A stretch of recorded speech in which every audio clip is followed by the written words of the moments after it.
Assalamualaikum warahmatullahi wabarakatuh. Halo anak-anak, apa kabar kalian hari ini? Semoga kita semua selalu dalam keadaan sehat. Di masa pandemi COVID-19 ini, Bapak mengingatkan kepada kalian untuk selalu menjaga kesehatan dengan cara makan teratur, cukup istirahat, dan selalu berpikiran positif. Baik, materi yang akan kita pelajari hari ini di BDR Pekan ke-11 adalah yang pertama, matematika, mengubah bentuk pecahan. Kemudian yang kedua, ilmu pengetahuan sosial, perubahan sosial dan budaya akibat penemuan.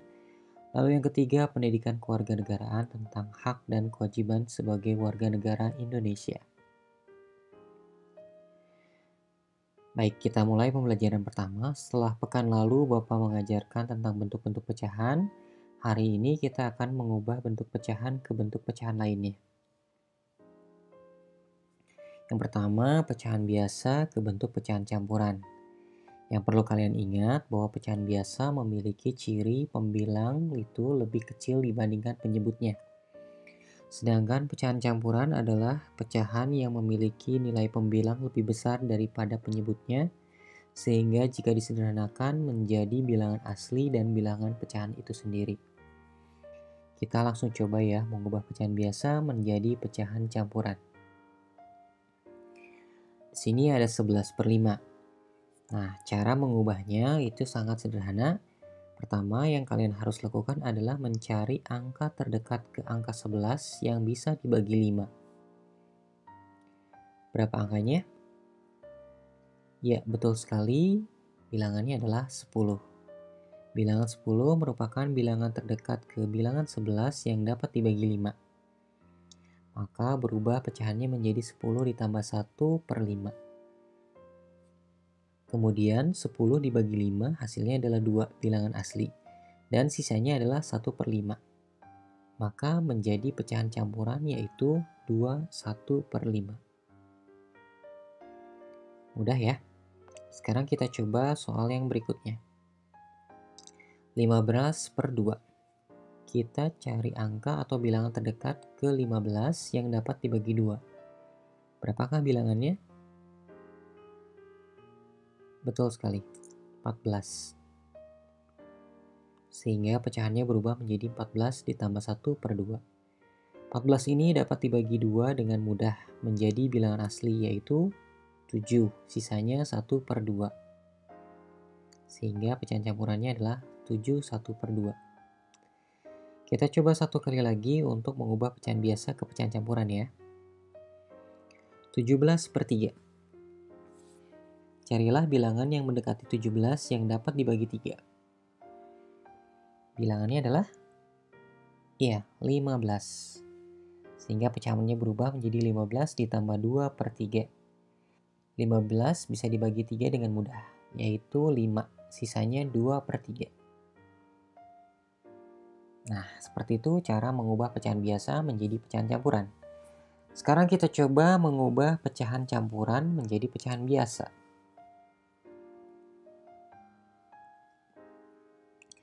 Kita lihat soalnya. 3/2/3. Caranya sangat sederhana. Yang pertama, bilangan asli kita kalikan kepada penyebut, yaitu 3 dikali 3, kemudian ditambah oleh pembilangnya. Seperti ini. 3 bilangan asli dikali 3 penyebut, kemudian ditambah pembilangnya yaitu 2. Setelah itu kita dahulukan perkalian atau yang di dalam kurung ya. Sehingga didapat 9 ditambah 2/3. 9 tinggal kita tambahkan dengan 2 yaitu 11/3. Jadilah pecahan biasa.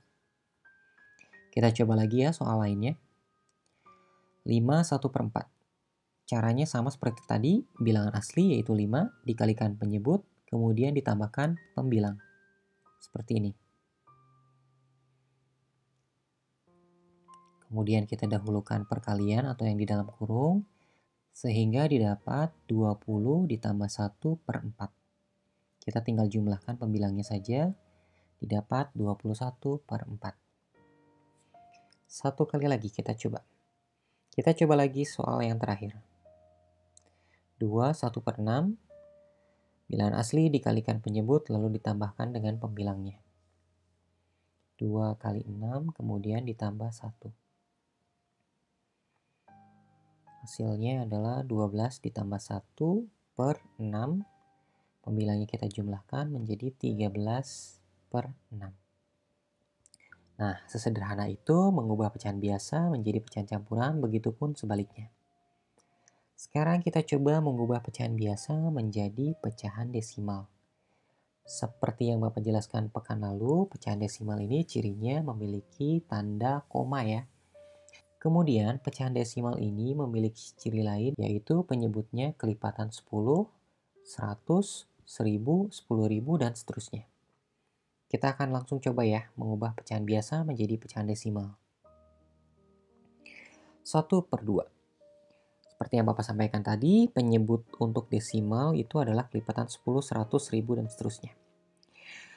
Penyebut 2 ini bisa kita ubah menjadi 10, 100, 1000, atau 10.000. Tapi kita usahakan mencari yang terdekat, yaitu menjadi 10. Agar 2 ini bisa menjadi 10, maka harus dikalikan dengan angka, dikalikan dengan angka 5. Kemudian, jika penyebutnya dikalikan angka 5, maka pembilang pun harus dikalikan dengan angka yang sama. Sehingga didapat 5/10. Nah, kemudian untuk menjadikan bilangan desimal, 5/10 ini kita bisa bagi menggunakan tanda kurung. Atau ciri lainnya adalah jika penyebutnya 10, itu artinya bilangan desimalnya adalah satu angka di belakang koma. 0,5. Perhatikan, satu angka di belakang koma atau satu digit di belakang koma. Kita coba lagi untuk lebih jelasnya ya.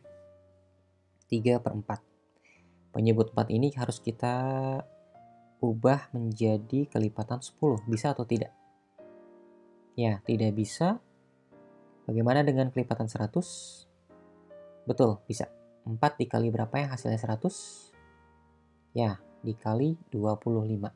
Maka pembilangnya pun harus dikalikan 25. Sehingga didapat 75/100. 75 dibagi 100 menggunakan tanda kurung, hasilnya akan sama ya. Atau boleh juga dengan cara seperti ini. Per 100 artinya 2 angka di belakang koma. Tadi per 10 1 angka di belakang koma, per 100 itu artinya 2 angka di belakang koma, maka per 1000 3 angka di belakang koma, dan seterusnya. Per 100 2 angka di belakang koma menjadi 0,75 ya. 2 angka di belakang koma atau 2 digit di belakang koma, yaitu 7 dan 5. Kita coba lagi soal berikutnya. 2/5. Penyebutnya kita ubah menjadi kelipatan 10 yang paling dekat, yaitu dikali 2. Maka pembilangnya pun harus dikalikan 2. Oke, didapat 4/10. Per 10 artinya satu angka di belakang koma. Maka hasilnya adalah 0,4. Baik, kita coba kebalikannya. Dari pecahan desimal kita ubah ke pecahan biasa. Langkahnya sangat mudah, perhatikan. 0,6 itu adalah satu angka di belakang koma. Berarti penyebutnya adalah kelipatan, ya betul sekali, kelipatan 10. Satu angka di belakang koma artinya penyebut dari pecahannya adalah per 10. Hasilnya adalah 6/10. Kemudian 6/10 ini masih bentuk yang belum sederhana. Kita dapat sederhanakan menjadi pecahan yang lebih kecil. Nilainya tidak berubah, namun lebih sederhana. Perhatikan baik-baik pembilang dan penyebutnya. Apakah pembilang dan penyebutnya masih bisa dibagi oleh angka yang sama? Ya, betul. Dua-duanya bisa dibagi oleh angka 2. Maka baik pembilang maupun penyebut kita bagi dengan angka yang sama, yaitu 2. Didapat pecahan yang lebih sederhana, yaitu 3/5. 3/5 ini sebetulnya nilainya sama dengan 6/10. Hanya bentuknya lebih sederhana dan ini paling tepat ya. Harus disederhanakan sesederhana mungkin. Baik, kita coba soal berikutnya. 0,35. 2 angka di belakang koma. Artinya penyebutnya adalah 10, 100, 1000, 10.000? Ya, karena dua angka di belakang koma, maka artinya penyebutnya adalah 100. Kita ambil bilangan aslinya 35/100. Sama seperti yang tadi, kita lihat pembilang dan penyebutnya ini masih bisa disederhanakan atau tidak. Kedua-duanya merupakan kelipatan 5, sehingga kita bisa bagi dengan angka 5. Masing-masing dibagi oleh angka 5, sehingga didapat pecahan yang lebih sederhana, yaitu 7/20. Kita coba satu kali lagi ya. 0,2. Satu angka di belakang koma artinya per 10. Ya, apakah ini masih bisa disederhanakan? Ya, masih bisa. Dua-duanya bisa kita bagi dengan angka yang sama, yaitu dibagi 2. 2 dibagi 2, 10 dibagi 2. Sehingga kita dapat pecahan yang paling sederhana, yaitu 1/5. Mudah ya? Oke, kita coba lagi mengubah pecahan biasa ke bentuk lainnya, yaitu persen. Seperti pada pekan lalu Bapak sampaikan, persen ini hampir sama dengan desimal, yaitu syaratnya penyebutnya adalah kelipatan tertentu. Tapi lebih spesifik, untuk persen penyebutnya harus per 100. Kita coba ya. 1/4, penyebutnya 4. Karena syarat persen adalah penyebutnya harus 100, maka 4 ini harus kita ubah menjadi 100. Kira-kira dikalikan berapa? Ya, betul sekali, dikalikan 25. Maka pembilangnya pun kita kalikan dengan angka yang sama. Dikalikan 25, sehingga kita dapat hasilnya 25/100. Kemudian 25/100 itu langsung saja bisa kita ubah menjadi simbol 25%. Persen itu sama dengan per 100 ya. Mudah ya. Kita coba lagi. 3/20. Penyebutnya 20, kita ubah menjadi 100. Dikali berapa? Ayo. Iya, dikali 5. Sehingga pembilangnya pun dikalikan 5 ya. Ya, dikali 5 yaitu 15/100. Langsung kita ubah menjadi bentuk persen, yaitu 15%. Coba sekali lagi ya. 4/25. Penyebutnya 25.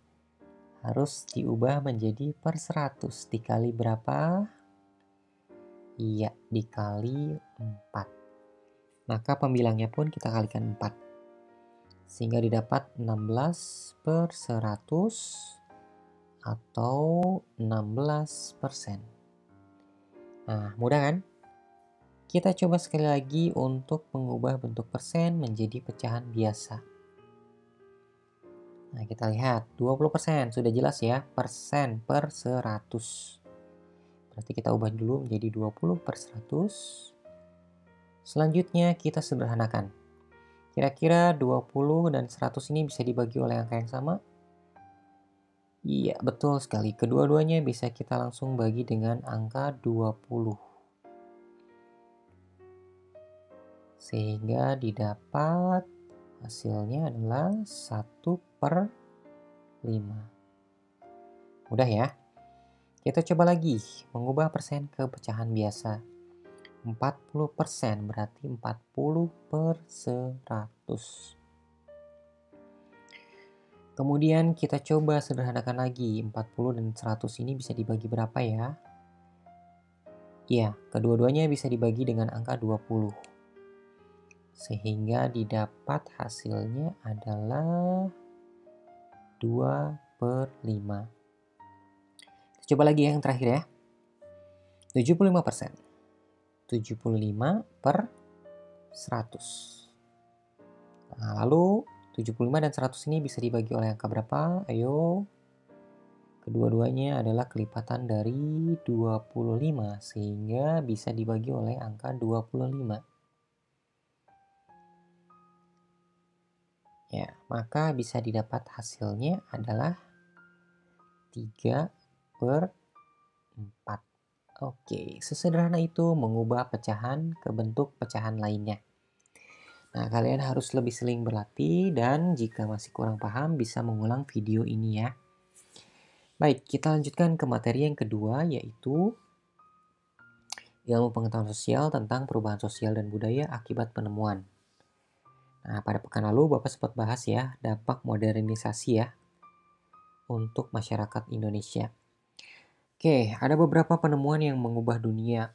Yang pertama itu adalah bohlam lampu pijar. Dengan adanya bohlam lampu pijar, jelas sekali ini sangat mengubah dunia. Dahulu kita kesulitan untuk mendapatkan cahaya di malam hari sehingga sulit beraktivitas.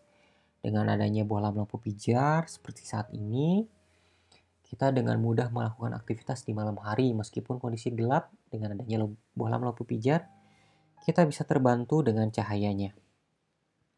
Itu adalah penemuan yang mengubah dunia. Kemudian yang kedua ada kendaraan bermotor. Dahulu sebelum ditemukan kendaraan bermotor, masyarakat itu bertransportasi menggunakan kendaraan tradisional. Biasanya menggunakan tenaga ya. Baik itu manusia, sepeda contohnya, kemudian menggunakan tenaga hewan seperti kuda, kemudian sapi atau kerbau yang menarik gerobak, kemudian membawa manusia untuk bertransportasi dari satu tempat ke tempat lainnya. Dengan adanya kendaraan bermotor ini jelas sangat mengubah dunia ya. Penemuan lainnya adalah televisi. Dengan adanya televisi kita sangat terbantu ya. Kita dapat mengetahui berita dari penjuru dunia lainnya secara langsung bahkan. Kalau dahulu kita mengetahui berita itu berdasarkan informasi yang didapat dari surat kabar atau koran. Jelas televisi adalah penemuan yang mengubah dunia. Dan yang paling fenomenal adalah smartphone atau telepon genggam yang kita sekarang miliki saat ini. Ini sangat mengubah dunia.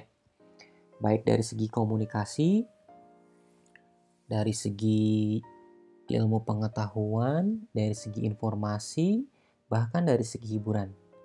Dahulu sebelum adanya smartphone, telepon itu fungsinya adalah sebagai alat komunikasi jarak jauh untuk menghubungkan antar orang dengan orang lain dari jarak yang sangat jauh menggunakan suara. Kalau sekarang sudah berkembang lagi, smartphone itu bisa digunakan untuk video call, bisa melihat orang lain dari jarak jauh tanpa harus bertemu langsung. Bahkan kita bisa mencari hiburan dari smartphone, mencari informasi dari smartphone, atau bahkan kita bisa menggunakan smartphone sebagai fasilitas mencari hiburan dalam bentuk permainan ya. Seperti itu. Nah, jelas smartphone ini sangat mengubah dunia. Namun dengan adanya penemuan ini, ada juga perubahan sosial dan budaya yang terjadi terutama di Indonesia ya. Kita coba perhatikan satu persatu. Perubahan sosial dan budayanya ini berdampak terhadap sisi positif dan negatif. Nah, positifnya memang banyak ya. Itu mempermudah aktivitas manusia, kemudian hemat biaya, hemat waktu, mudah sekali untuk didapatnya. Namun ada juga sisi negatifnya. Nah, ini yang pertama mengubah budaya masyarakat. Jadi individual, yaitu penyendiri, tidak bersosialisasi lagi dengan orang lain, kemudian tidak acuh terhadap sekitar, atau bahasa lainnya cuek ya. Dan bahkan yang paling berbahaya adalah lupa waktu. Sebagai contoh saja, kita misalkan pada penemuan smartphone ya. Sisi positifnya kita bisa mencari informasi dengan mudah, hemat biaya, kemudian dengan cepat bisa kita dapatkan, mudah sekali didapatnya. Namun dengan adanya smartphone juga jelas mengubah perilaku masyarakat di Indonesia. Apalagi yang sekarang ya, untuk para pelajar nih, Bapak ingatkan kepada kalian semua, sisi negatif dari adanya smartphone itu kalian menjadi individual. Kadang-kadang kalian hanya bermain sendiri saja. Sibuk bermain handphone sampai lupa waktu. Kadang-kadang lupa juga pada kewajibannya. Misalnya beribadah kadang-kadang lupa. Kemudian bahkan kepada kebutuhan dirinya sendiri. Lupa makan, lupa mandi, bahkan lupa istirahat. Nah, ini yang harus kalian waspadai ya. Dengan adanya penemuan, memang sangat membantu, namun ada juga sisi negatifnya. Maka dari itu, kalian harus mampu menyaring, memilah mana yang harus kalian jalani, mana yang harus kalian buang. Untuk yang negatif-negatif diupayakan untuk dihindari ya, atau dikurangi. Boleh kalian bermain handphone, bermain game, kemudian menonton hiburan di handphone, tapi ingat, harus mengingat waktu dan mengingat kewajiban kalian sendiri. Itu ya. Oke, kita lanjutkan untuk materi yang terakhir untuk hari ini, yaitu pendidikan kewarganegaraan. Pekan lalu Bapak sudah menyampaikan tentang pengertian hak dan kewajiban. Nah, ini adalah beberapa hak dan kewajiban kita sebagai warga negara Indonesia. Seperti yang Bapak sampaikan bahwa hak dan kewajiban itu haruslah seimbang. Namun alangkah lebih baiknya kita harus menjalankan kewajiban kita dulu, baru menuntut hak. Ya. Setelah kita menjalankan kewajiban kita, maka pasti hak akan kita dapatkan. Berikut ini adalah beberapa hak warga negara Indonesia ya. Tidak semua Bapak tampilkan, ini adalah beberapa hak untuk warga negara berdasarkan Undang-Undang Dasar Negara Republik Indonesia. Yang pertama itu ada di pasal 31 ayat 1. Ini hak mendapatkan pendidikan. Terutama untuk anak-anak ya. Sampai anak-anak usia remaja kita berhak mendapatkan pendidikan. Nah, pada saat ini di Indonesia, berdasarkan peraturan undang-undang, kita itu wajib melaksanakan belajar selama 12 tahun. Berarti sampai tingkat SMA ya. Baik, hak berikutnya adalah di pasal 29 ayat 2. Hak untuk beragama atau memilih agama dan menjalankan ibadah sesuai dengan kepercayaannya. Maka dengan adanya undang-undang seperti itu, kita tidak boleh memaksakan agama tertentu kepada orang lain, atau bahkan kita tidak boleh ya mengganggu peribadahan dari pemeluk agama selain agama yang kita peluk. Jadi kita harus bertoleransi seperti dalam Pancasila ayat 1, ketuhanan yang Maha Esa. Hak selanjutnya yaitu pasal 34 ayat 2. Nah, ini adalah hak mendapatkan fasilitas kesehatan. Jadi semua warga negara ini berhak mendapat fasilitas kesehatan. Selanjutnya, selain hak, kita juga memiliki kewajiban sebagai warga negara. Berikut ini diantaranya. Yang pertama, harus mematuhi peraturan perundang-undangan sesuai dengan Undang-Undang Dasar Negara Republik Indonesia tahun 1945. Artinya kita terikat oleh hukum ya. Segala sesuatu itu diatur oleh undang-undang dan ada hukumnya. Selanjutnya, kewajiban kita adalah ya jelas, sebagai warga negara Indonesia kita harus memelihara persatuan dan kesatuan. Selanjutnya, memelihara fasilitas kepentingan umum. Nah, segala sesuatu yang ada di negara kita ini ada beberapa diantaranya milik pribadi dan ada juga yang milik umum. Contohnya sekolah. Sekolah adalah fasilitas umum, milik semua masyarakat, milik negara. Nah, untuk itu harus dipelihara. Selanjutnya, mengisi kemerdekaan dengan hal-hal positif. Nah, sebagai pelajar, caranya adalah ya, rajin belajar, kemudian mencapai cita-cita. Setelah itu kalian bekerja, setelah bekerja pun harus dengan tekun menjalankan pekerjaan itu dengan baik. Ya, dengan cara seperti itulah kita bisa mengisi kemerdekaan dan menghargai jasa-jasa para pahlawan yang sudah dengan susah payah memerdekakan negara kesatuan Republik Indonesia ini yang sangat kita cintai. Terima kasih telah menyimak video pembelajaran ini. Namun di masa pandemi COVID-19 ini, Bapak mengingatkan kita harus tetap menerapkan 3M. Yang pertama, selalu mencuci tangan dengan sabun dan air yang mengalir. Yang kedua, selalu menggunakan masker. Dan yang ketiga, selalu menjaga jarak apabila kita keluar dari rumah. Itu saja yang bisa Bapak sampaikan. Sampai bertemu di video pembelajaran berikutnya. Wassalamualaikum warahmatullahi wabarakatuh.